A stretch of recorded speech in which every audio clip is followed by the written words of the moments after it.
Baik, Anda kembali menyaksikan Dua Sisi. Saya ingin ke Mas Debi. Mas Debi, dari tadi Anda berbicara berkali-kali soal efek jera. Betul. Tapi ketika kita melihat tenggat waktu 1-3 tahun tadi ya, hukuman yang Betul. paling berat dari 4 pelaku kejahatan seksual terhadap anak yang ditampilkan di grafis kita. Apakah menurut Anda itu bisa memberikan efek jera terhadap para pelaku kejahatan ini? Sangat. Karena berbicara tindak pidana kekerasan seksual. Berarti kan itu berbicara hormon. Hormon seseorang. Ketika si hormon itu naik, ketika ada tindakan kebiri yang dilakukan, itu kan mengurangi hormon juga. Minimal dia pernah merasakan hormonnya itu drop, gitu kan. Nah, itu kan menjadi paradigma bahwasannya mereka berpikir lagi, waduh, kok bisa ya saya bisa melakukan demikian?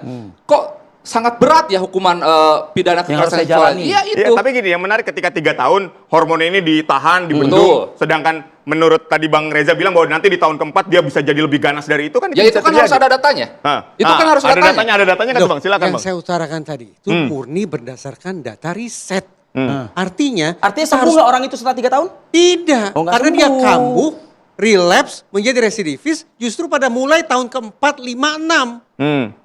Semakin tidak beralasan sesungguhnya sebab akibat kenapa kemudian dikenakan Dan juga kepada pelaku. tadi Lagi saya satu hal, Ya. sedikit Bang Taufan. Mas Debi ini berusaha menumbuhkan empati kepada korban. Unjuk kepedulian pada korban. Tapi yang saya tidak habis pikir, kenapa unjuk kepedulian pada korban dimanifestasikan dengan membuat pelaku menderita? Kalau mau konkret, jangan hanya retorika. Kepedulian pada korban diupayakan dengan meningkatkan restitusi dan memunculkan kompensasi. Terhadap korban. Restitusi yaitu ganti rugi dari pelaku harus diperbesar angkanya, kompensasi adalah ganti rugi dari negara. Jadi korban betul-betul mendapatkan ganti rugi dari dua pihak. Dari pelaku, dari korban. Saya Inilah sangat wujud kepedulian yang konkret bukan terkait sebatas kepedulian restitusi saya retorika sangat belaka. setuju. Tapi terkait kebiri, saya sangat lebih setuju lagi. Jadi bukan hanya pidana penjara, bukan hanya restitusi yang didapatkan oleh korban, tapi pelaku harus dilakukan hukuman kebiri. Kenapa demikian? Bagaimana kalau kita, ibu kita, anak kita, adik kita mengalami demikian? Ini kan tindakan yang sangat extraordinary crime. Kejahatan yang sangat luar biasa. Iya, kita semua setuju itu.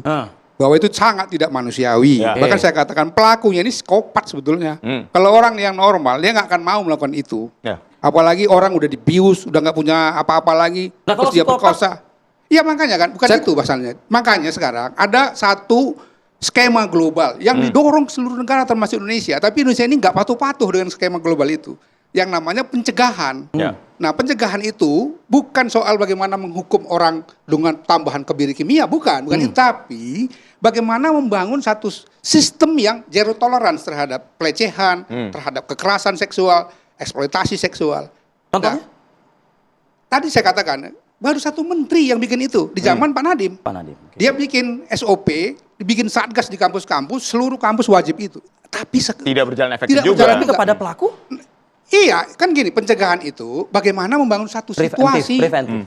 supaya tidak terjadi itu. Misalnya gini tadi ya, satu kontor dokter itu. Bayangkan tuh sampai tengah malam bisa ada satu orang dokter PPDS dengan satu keluarga pasien Iya. tanpa ada satu mekanisme ya.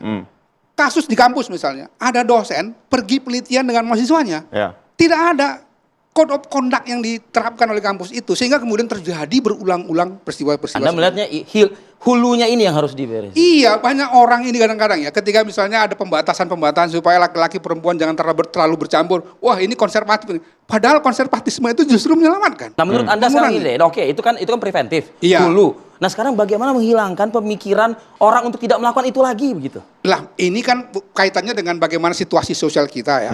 Saya katakan tadi, banyak hal-hal yang memang ini adalah kegilaan sosial. Udah nggak punya duit sama sekali, mesti main judi. Kan kegilaan sosial itu. Udah nggak bisa apa-apa, masih melakukan perkosaan, masih melakukan tindakan-tindakan ini. Udah kaya raya, masih korupsi, misalnya. Kan ini nggak bisa diselesaikan dengan cara-cara yang tadi ya, sangat bombastis seperti itu. Kesannya ini akan segera bisa menyelesaikan, tapi sebetulnya tidak, karena kita sebetulnya tidak menyelesaikan akar persoalan ini gitu. Termasuk tadi ketika terjadi peristiwa, banyak sekali fenomena di mana korban itu nggak berani mengadu. Ya. Nggak punya mekanisme. Bagaimana nih? Mau ngadu sama siapa? Di kampus saya terjadi. Saya jujur aja saya katakan, waktu dulu Pak Madiem bikin itu, saya bilang, saya paling setuju dari Komnas HAM. Karena saya juga dosen. Saya tahu di kampus-kampus itu juga terjadi. Nah, kita nggak mau jujur ngaku itu. Nggak mau bongkarnya, nggak mau bikin satu mekanisme. Misalnya, yang membatasi, yang meminimalisir kemungkinan, ya, orang-orang yang berbeda jenis kelamin itu, yang dimungkinkan terjadi suatu, yang katakanlah eksploitasi, apakah harassment dan macam-macam, itu tidak terjadi. Enggak, kita bikin aja. Saya ingin ke Mas Debi terlebih dahulu. Tadi kan ada PP nomor 70 sudah ada tuh ya. Artinya, 2020. Ya, 70 tahun 2020. Nah, ketika kita lihat bahwa pelaku kejahatan seksual terhadap anak ada kebirinya, tapi kan angka pelecehan atau kejahatan seksual terhadap anak justru semakin meningkat. Padahal udah ada loh hukuman kebirinya. belum ada eksekusinya. Karena apa? Karena belum ada eksekusinya. Satu itu. Kedua, karena anak itu kan speak up-nya kurang. Ini kan mentalitas seorang. Ketakutan, Ketika angka itu meninggi karena ketakutan. Ya. Saya ketika bertanya ke korban, turun langsung ke korban, kenapa nggak berani speak up ya? Satu, karena malu. Dua, mau melapor kemana Pak? Saya takut. Ya. Tiga, ada nggak hotline yang bisa saya hubungi? Empat, saya inginnya curhat Pak. Karena saya malu sama keluarga, malu sama tetangga. Nah ini pendekatan psikologi secara curhat ini, hati ke hati, yang bisa turun ke masyarakat. Wadah itu yang menurut Anda belum ada? Betul, saya sudah melakukan itu. Bahkan ada kasus di mana korbannya kemudian menarik aduan, sehingga kemudian pengacaranya yang dipidanakan oleh si pelaku. Terjadi seperti itu. Jadi ini yang kemudian didesakkan selain tadi prevensi di awal ya, juga didesakkan untuk kita bikin ya sistem pengaduan, sistem penanganan yang lebih cepat, responnya lebih cepat. Di samping tadi ya, lihat aja pemidanaan terhadap pelaku-pelaku tindak pidana kekerasan seksual itu. Ada nggak vonisnya yang menyertakan juga restitusi terhadap korban? Hampir nggak ada. Jadi hakim itu yang penting sudah dihukum aja nih orang. Bisa gitu. Padahal sebetulnya tidak hanya sekedar menghukum hak pelakunya, tapi yang paling penting, yang paling utama adalah kan memberikan pertolongan kepada korban itu. Tidak hanya untuk jangka pendek, tapi untuk seluruh hidupnya. Bang Nasir, bisa dijawab nggak soal itu Bang Nasir? Iya, itu pemulihan terhadap hak-hak korban. Oke, Bukan hanya korban rehabilitasi. kejahatan seksual, dan juga kejahatan-kejahatan lain kan memang belum semaksimal mungkin bisa dilakukan oleh negara. Ada LPSK juga mereka ya kadang terbatas anggarannya. Ya. Jadi memang di satu sisi kita melihat bahwa pemulihan hak-hak korban itu sangat minim sekali. Tapi juga kemudian nggak boleh menghalangi kita untuk memberikan hukuman yang berat kepada pelaku. Nah, hukuman yang berat tadi itu mungkin nggak akan dirubah lagi. Tadi Bang Debi ini mengatakan ini udah extraordinary crime begitu ya? Betul. Bisa nggak itu dimasukkan? Ya kejahatan luar biasa dalam pandangan kita, ya. Karena tadi itu, karena dia seorang dokter misalnya, ini kalau kita kembali bicara tadi itu ya, dia seorang dokter, dia terikat dengan kode etik dokter, ya, dan yang seharusnya bla bla bla, tapi justru dia melakukan bli-bli. Jadi monster gitu, dia ya kan? Jadi monster. Nah, oleh karena itu kan kita harus memberikan hukuman yang setimpal kepada dia. Bahwa kemudian ada hukuman yang begini, hukuman yang begitu, nah itu soal lain. Ya, lalu kemudian ada pencegahannya itu tetap harus dilakukan. Ya, penjagaan harus dilakukan, ya, karena hukuman juga harus diberikan. Jadi pada kami harus seperti itu, ya, sehingga kemudian setimpal. Jadi jangan kemudian kita melihat ini seperti ini, melihat seperti ini. Jadi lihatlah dalam perspektif korban dan perspektif pelaku juga.